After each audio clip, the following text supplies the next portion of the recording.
If there's one thing that you probably could pull the plug on right now, and it would take less than a year for the cards to reshuffle successfully, I would say it's public education. Mm-hmm. Yes, If- that would be a great start.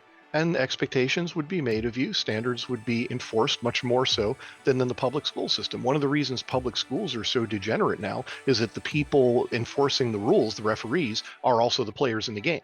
They're never going to call themselves out. Bad teachers are protected. We've all heard the horror story. We would never, ever tolerate a privatized industry delivering those results, not for a microsecond. We'd have people marched off to jail by now if we had private education schools that were working for everybody, if we had a true privatized system. There would be congressional hearings till doomsday. But when it's the public school bureaucracy, when it's unionized teachers in the Department of Education, suck it up, Cupcake. Put up with your substandard education. Give us more money. Stop complaining. All we really need is more money. I was actually thinking when you were talking about sunk costs fallacy, that there's a related fallacy, which is real X hasn't been tried yet. Mm-hmm. So real spending enough money on the schools hasn't been tried yet. Like any statement of faith, it can't be falsified.